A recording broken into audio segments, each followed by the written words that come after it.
नमस्कार दोस्तों, मैं पंडित धीरेन्द्र मिश्रा आपके अपने यूट्यूब चैनल देहाती मैथ विद पंडित सर में हार्दिक अभिनंदन करते हैं। दोस्तों, आज मैं आप लोग के लिए क्लास 12th का फिजिक्स का मॉडल पेपर लेकर आया हूं। काफ़ी दिन से कुछ बच्चों का कमेंट आ रहा था कि सर एग्ज़ामिनेशन करीब आ गए हैं, कुछ मॉडल पेपर वगैरह जारी कर दीजिए। अब जब तक हम लोग हाई स्कूल इंटर नहीं पास होंगे तो कंपटीशन की तैयारी कैसे कर पाएंगे। तो उनकी समस्याओं को ध्यान में रखते हुए हमने ये फिजिक्स का मॉडल पेपर जो है जारी किया है, और इसमें कुछ महत्वपूर्ण क्वेश्चन भी हैं जो आपके एग्ज़ामिनेशन के लिए बहुत ही ज़रूरी है।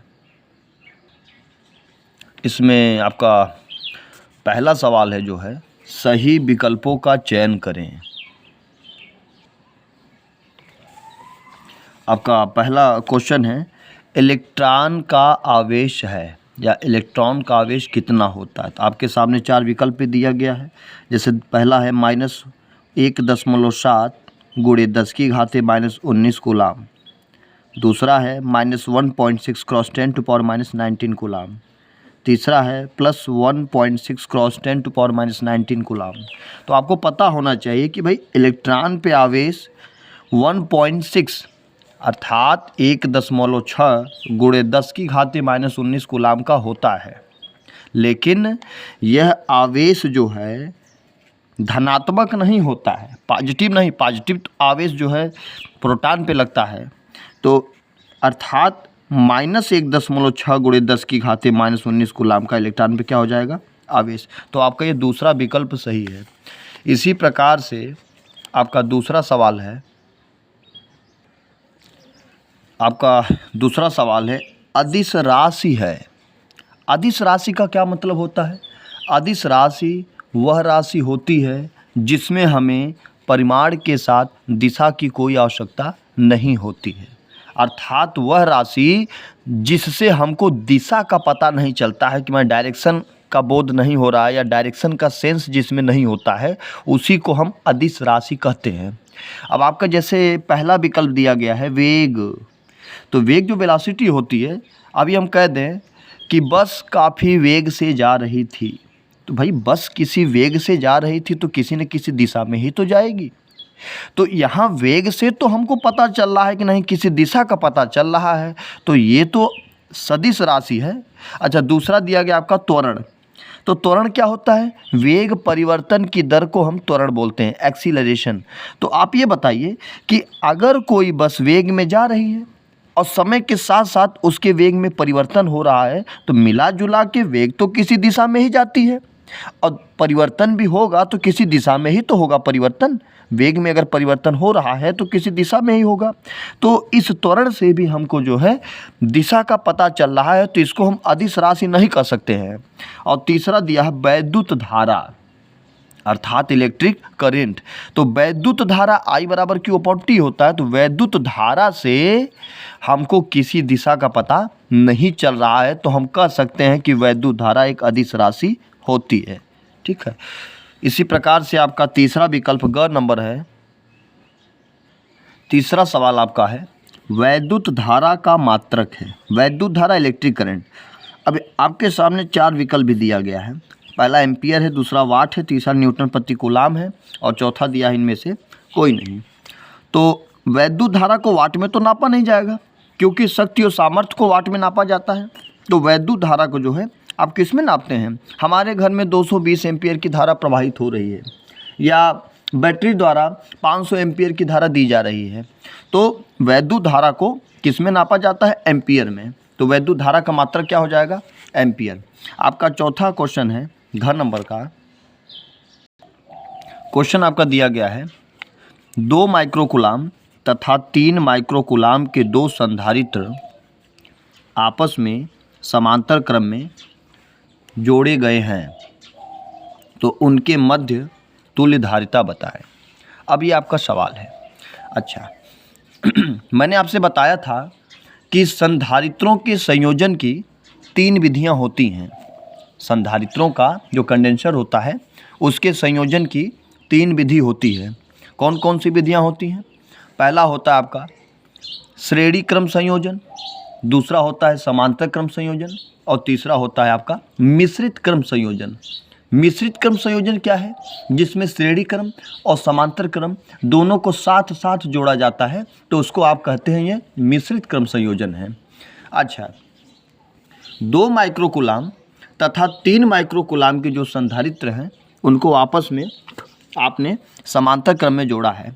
तो समांतर क्रम वह क्रम होता है जिसमें बैटरी से प्रवाहित होने वाली धारा 2 संधारित्रों में अलग अलग जाती है। जैसे मान लीजिए कि ये आपकी बैटरी है और यहाँ से धारा प्रवाहित हो रही है, और धारा जब यहाँ आ रही है तो यहाँ क्या हो रहा है कि धारा 2 हिस्सों में बट रही है इससे।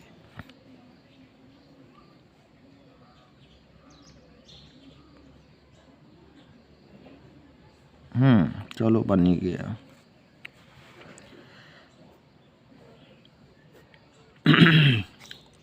चलिए ठीक है, सही है, इसको यहाँ बनाना चाहिए था। चलिए, अब जैसे ये संयोजन हमने बना रखा है कि 2 माइक्रोकूलाम और 3 माइक्रोकूलाम की जो 2 संधारित्र हैं वो आपस में समांतर क्रम में जुड़े हैं। तो जब आपस में समांतर क्रम में जुड़े जाएंगे तो यहाँ से जो धारा प्रवाहित हो रही है, तो आपको देखना है कि यहाँ से धारा जाएगी, यहाँ से जाएगी, यहाँ, और यहाँ पर 2 भागों में डिवाइड हो जाएगी।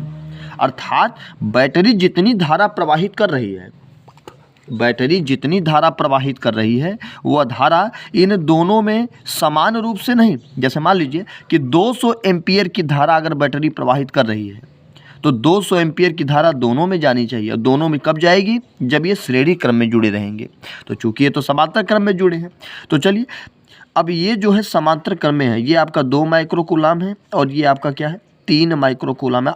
तो आप जानते हैं कि अगर कोई 2 संधारित्र समांतर क्रम में जुड़े होते हैं तो उनकी तुल्य धारता C = क्या होता है? C1 + C2। तो यहाँ पर C1 का मान दिया गया है 2 माइक्रोकूलाम और C2 आपका है 3 माइक्रोकूलाम। तो इनको जोड़ेंगे तो 5 माइक्रोकूलाम। अब यहाँ पर तुल्य धारता 5 माइक्रोकूलाम की हो रही है। अब देखिए इसमें कौन सा विकल्प आपका सही है? 5 माइक्रोकूलाम ये सही है, अर्थात ये आपका उत्तर सही होगा। आपका लघु उत्तरीय प्रश्न है, पहला लिखा है वैद्युत धारा क्या है, वर्णन करें। अब आपको लघु उत्तरीय प्रश्न में आपसे पूछ सकता है वैद्युत धारा के विषय में कि वैद्युत धारा क्या है, इसका वर्णन करिए। तो आप जानते हैं कि आवेश प्रवाह की दर को वैद्युत धारा बोलते हैं। अगर एक पल के लिए अगर मैं बताना चाहूँ तो आप कहेंगे कि आवेश प्रवाह की दर को वैद्युत धारा बोलते हैं। वैद्युत धारा I बराबर क्या होता है? Q/T, अर्थात कितने आवेश और कितने समय में प्रवाहित हो रहे हैं, तो उसी प्रवाह की दर को आप क्या बोलते हैं? वैद्युत धारा बोलते हैं। अच्छा, I बराबर Q/T। अच्छा, यहाँ से ये जो धारा का सूत्र है, क्योंकि धारा को हम किस में प्रदर्शित करते हैं? वैद्युत धारा को हम I से प्रदर्शित करते हैं। वैद्युत धारा एक अदिश राशि है। वैद्युत धारा से हमको दिशा का नहीं पता चल रहा है, तो वैद्युत धारा एक अदिश राशि है जिसका मात्रक एम्पियर होता है, अर्थात वैद्युत धारा I बराबर Q/T। अच्छा, यहाँ से इस सूत्र से हम 3 सूत्र बना सकते हैं। I बराबर Q/T है। अगर हम T को निकालना चाहें, टाइमिंग निकालना चाहें कि मतलब इतना आवेश कितने समय में प्रवाहित हो रहा है, अगर यहाँ समय अगर हम निकालना चाहें तो समय निकालने के लिए अगर समय को हम निकालना चाहेंगे तो समय जाएगा इधर। समय T बराबर अगर निकालें तो क्या हो जाएगा? जब T गया इधर तो I आएगा इधर, तो ये हो जाएगा Q/I। दूसरा सूत्र आ रहा है। अच्छा ठीक है, अगर हम Q निकालना चाहें, आवेश का मान निकालना चाहें, तो आवेश का मान कैसे निकालेंगे? आवेश तभी निकल पाएगा जब यहाँ से T वापस इधर जाएगा। तो अगर T यहाँ से इधर भेजा जाएगा तभी तो I निकलेगा। तो I बराबर, ये तो I अपनी जगह पर है, Q बराबर, ये तो I अपनी जगह पे है, ये जब इधर गया तो गुणा हो जाएगा क्योंकि भागे T है, जब इधर गया तो गुणा T, यानी हो जाएगा IT। Q बराबर क्या हो गया आपका? IT। अच्छा, कभी कभार एग्ज़ाम में पूछता है कि 1 एम्पियर धारा कितनी होती है। अगर सवाल पूछ दे आपसे कि 1 एम्पियर धारा क्या होती है, 1 एम्पियर धारा से आप क्या समझते हैं, तो 1 एम्पियर धारा का आप डिफिनेशन कैसे देंगे? मैंने बताया कि I बराबर होता है Q/T, टी का मतलब समय और क्यू आवेश है। अगर हम एक पल के लिए क्यू बराबर ले लेते हैं 1 कूलाम, मान लेते हैं कि माना क्यू बराबर 1 कूलाम और टी बराबर मान लेते हैं 1 सेकेंड। भाई टी तो टाइम है और क्यू आवेश है, तो आवेश को कूलाम में ही नापा जाता है। तो अच्छा, तो क्यू बराबर 1 कूलाम और टी बराबर 1 सेकेंड मानने पर अगर आई का या धारा का हम परिभाषा देना चाहेंगे तो क्या देंगे? तो हम देंगे कि आई बराबर 1 कूलाम बटा 1 सेकेंड। तो कहेंगे 1 सेकेंड में 1 कूलाम आवेश प्रवाह की दर को हम क्या बोलते हैं? 1 एम्पीयर की धारा। नहीं समझे? फिर से देखिए, हमने कहा कि t बराबर हमने 1 सेकेंड माना और q बराबर 1 कूलाम रख दिया। हमने बताया कि एकांक समय में अर्थात 1 सेकेंड में 1 कूलाम आवेश प्रवाह की दर को हम 1 एम्पीयर की धारा बोलते हैं। अब इसको हम परिभाषा के तौर पे अगर हम लिखना चाहें तो कैसे लिखेंगे? अर्थात 1 एम्पीयर धारा बराबर 1 सेकेंड में 1 कूलाम आवेश प्रवाह की दर को हम 1 एम्पीयर की धारा कहते हैं। ठीक है, अर्थात 1 एम्पीयर बराबर क्या होता है? 1 एम्पीयर बराबर 6.67 गुणे 10 की घाते माइनस 12 कूलाम का क्या होता है? आपका आवेश होता है। 12 कूलाम का आवेश, 6.67 क्रॉस 10 टू पावर माइनस 12। एक मिनट, 1 एम्पीयर का इसको गलत कर दिए हैं आपका गलत हो गया है। 1 एम्पीयर क्या होता है? यहाँ से अगर हम निकालना चाहेंगे 1 एम्पीयर बराबर, तो ये क्या है? कूलाम बटा सेकेंड आया था। तो ये हम क्या लिखेंगे? 1 एम्पीयर बराबर 1 कूलाम बटा सेकेंड, जिसका मान कितना होता है? 1 एम्पीयर का मान होता है, 1 एम्पीयर बराबर होता है 6.25 क्रॉस 10 टू पावर 18। इतने इलेक्ट्रॉन जो हैं, इतने इलेक्ट्रॉन आपके 1 सेकेंड में गुजरते हैं। तो आप कहेंगे इलेक्ट्रॉन प्रति सेकेंड। ये आपका इम्पोर्टेंट फैक्ट है। ये जो हम बताए हैं कि 1 एम्पीयर धारा क्या होती है? 1 कूलाम बटा सेकेंड, अर्थात 1 सेकेंड में 1 कूलाम आवेश प्रवाह की दर को हम 1 एम्पीयर धारा कहते हैं। अच्छा, इसके बाद बताया गया कि 1 एम्पीयर का मान कितना होता है? 6.25 क्रॉस 10 टू पावर 18 इलेक्ट्रॉन प्रति सेकेंड। इसी प्रकार से आपका अगला सवाल है, आपका अगला सवाल है 100 पिको फैरेड का संधारित्र 100 वोल्ट तक आवेशित किया गया, तो संधारित्र में संचित आवेश बताएं। ये आपका सवाल है कि 100 पिको फैरेड का संधारित्र है, 100 वोल्ट तक आवेशित किया गया है, तो संधारित्र में संचित आवेश बताइए। तो मैंने बताया था, आपने डेरिवेशन भी इसका आपने डेरिवेशन भी कर चुके हैं कि संधारित्र में संचित आवेश का सूत्र क्या होता है?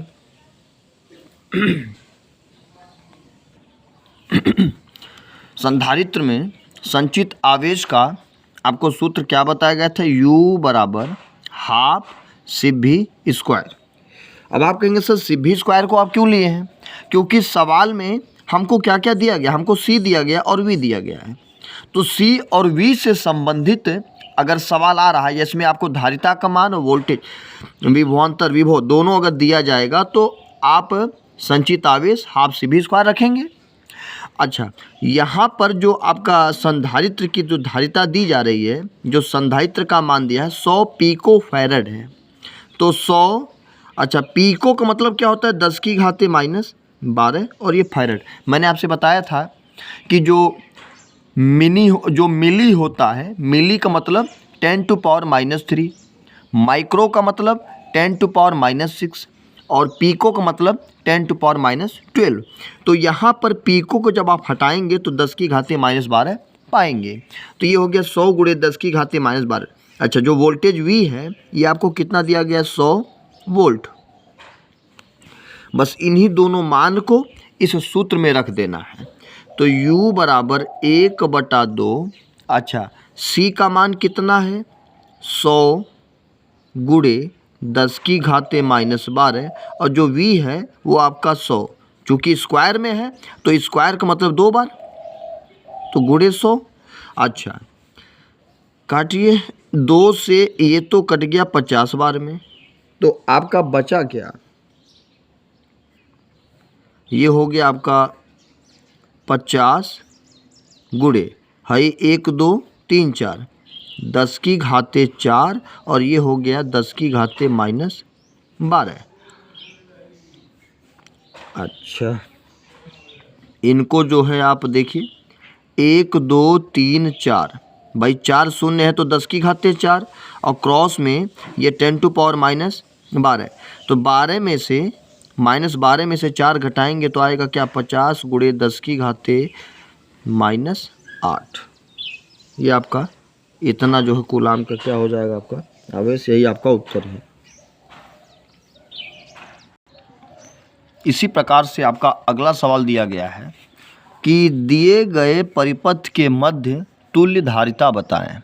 अब जैसे ये परिपथ दिया गया है कि इसमें आपको 1 2 3 4 5 संधारित्र जुड़े हुए नजर आ रहे हैं और A और B के बीच में इन 5 संधारित्रों को जोड़ा गया है, तो आपको बताना है कि इनकी तुल्य धारिता या टोटल स्टोरेज वोल्टेज या टोटल कंडेंसर इनका कितना हो जाएगा। तो आप ध्यान दीजिएगा, सबसे पहले तो आप इन तीनों का तुल्य धारिता निकालेंगे। ये तीनों आपको किस क्रम में नज़र आ रहे हैं? समांतर क्रम में। क्यों? क्योंकि अगर वोल्टेज से यहाँ से धारा प्रवाहित की जाएगी तो धारा जो है इन तीनों में अलग अलग रूप से जाएगा। ये तो है नहीं कि एक ही धारा तीनों में जाएगी, यहाँ से धारा 3 भागों में डिवाइड हो जाएगी। तो ये तीनों संधारित्र तो समांतर क्रम में जुड़े गए हैं, तो इनकी आप पहले तुल्य धारिता निकालेंगे। तो जब इनकी तुल्य धारिता निकालेंगे तो आप लिखेंगे कि 1 माइक्रोफैरड, 1 माइक्रोफैरड तथा 1 माइक्रोफैरड, ये तीनों आपस में समांतर क्रम में जुड़े हैं, समांतर क्रम में जुड़े हैं। तो जब ये तीनों आपस में समांतर क्रम में जुड़े हैं तो इनकी तुल्य धारिता क्या होगी?